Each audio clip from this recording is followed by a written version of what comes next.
will give the Raw a boost this afternoon. Well, it's a massive advantage, especially when you've got 50,000. Morning. We're going down into this valley this morning. You can see the other side of it there. It's pretty big, and I'll just zoom out.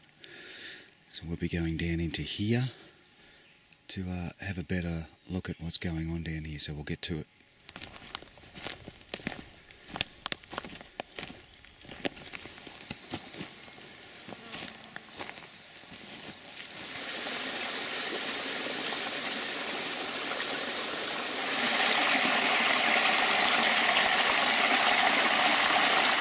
There's the audio recorders. They're a bit more insulated now, and they are facing that way. Now, sort of facing the heart of the valley, there's about 6 little creeks that run right into one creek, which is down there. So it's facing into the heart of the valley, and we'll see what we get from that. There's no point putting it down near the creek because we won't hear a thing. Now I'm just on my way back up the hill to the car, and I've noticed this. Now you can see they look like they've been picked. Oh, you can't see that probably. Anyway, they look like they've been picked. There's a bunch of them there. A bunch of them there on the ground. A bunch of them there. And there's a bunch of them over there too. I wonder if something was foraging here. This plant here looks like it's been pushed over to get the greener leaves, perhaps. I don't know. I don't know what these leaves are. They're not in my book, but we'll take that home and have a look, because it may be medicinal. Well, here's the name of the plant. Now, I couldn't find anything anywhere about this particular plant, but found its cousin in the same species, which were used by indigenous people for medicinal reasons. Although this plant only grows further north in the state, the leaves on this plant were found to contain antibacterial properties against Aromonas hydrophilia, which can be directly related to gastroenteritis. So if we assume that the two plants of the same species are similar in characteristics, then it may be plausible that the leaves were picked to relieve upset stomachs. Now, there's been a lot of flooding around here lately, and the water may very well contain this Aromonas hydrophilia in larger quantities. Yes, it's a bit of a stretch, but we might be on the right track. Who knows? The plot watchers picked up the lights again, and I assigned the wrong drive for the audio folders, so we only got one full day out of one recorder and a couple of days out of the VOR. We did get something interesting though. Some heavy, dull banging sound which was happening intermittently all through the first night. Here it is.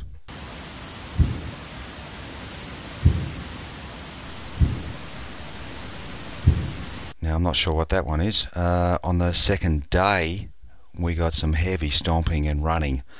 To me, it sounded like he was either cranky or testing the audio recorders.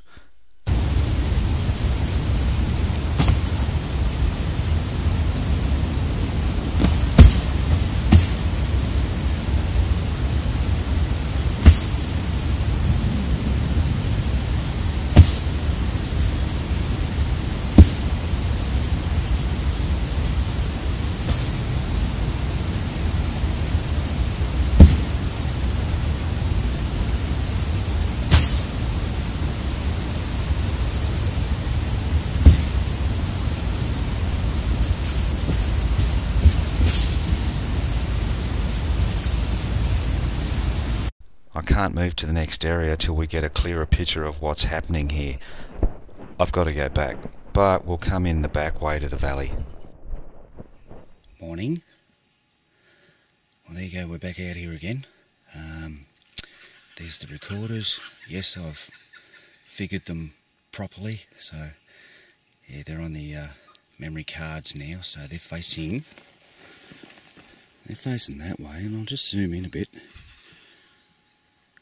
You can see the territory, it's just so thick. Now, that's where I was yesterday.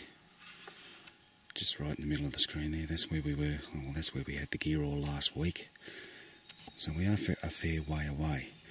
But the gullies are pretty much just straight down in there. The moon's about to be full, and with a bit of luck we might get some sort of territorial vocalisation. Now that's probably asking a bit too much, but who knows what you'll find unless you look. So in our case, listen. So I'll set up some cameras just to see what's walking down the trail here, and we'll get out of here. There's one of the plot watchers, and he's facing down that way. We might see something, we might not. Anyway, we'll keep moving. There's the other one. He's facing down there. We'll see what happens. We've got a number of things on the plot watcher, the lights as usual. We also got this, and I have no idea what it is, but it looks like a domestic rabbit. We also got a fox having a sniff around. Now we got that banging noise again. It was in the audio the entire week, intermittently day and night, but always came in twos, about 9 seconds apart. I'd like to know what it is. Have a listen.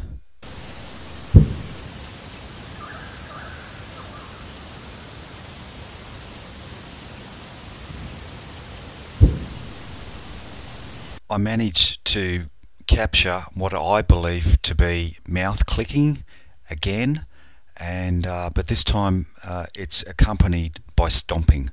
I think I'm close. Have a listen.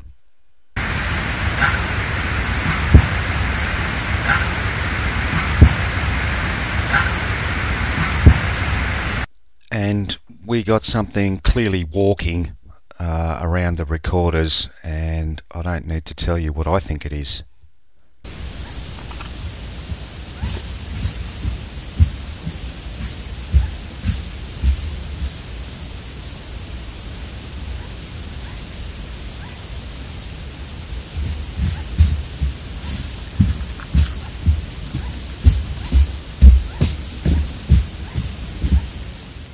Well, it's 7:15.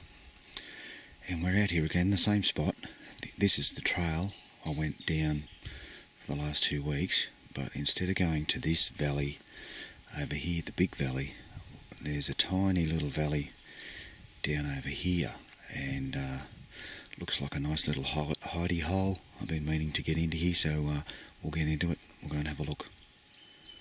There's the audio recorders, and we're up out of the gully so we can get a bit of a listen to what's going on in the main part of the gully as well. So I don't like sticking them way down in the guts because we're not getting a bigger picture. Anyway, I've left some bananas for them as well. Hopefully they'll get the right idea, or it'll at least persuade them that possibly we're not all bad and that I'm not here to hurt anybody. Anyway, we'll get down to the gully and plant some cameras.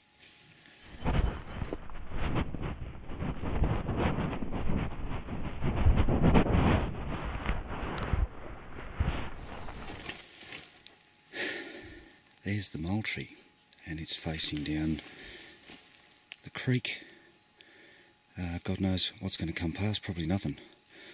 Now, over there is one of the plot watchers. He's obviously facing up the creek.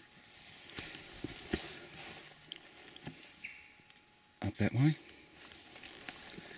And there's the other plot watcher. He's just facing onto the side of the hill there. If anything goes past, we're going to get a bit of a good look. I doubt that anything will, but you never know. Yeah, that's about it. Let's get out of here. Well, that's a bit odd. The bananas are still there. The plot watcher's caught a few lights, but that's about it. And it was pretty much quiet all week except for the first night, where I believe I captured mouth clicking again. Here it is.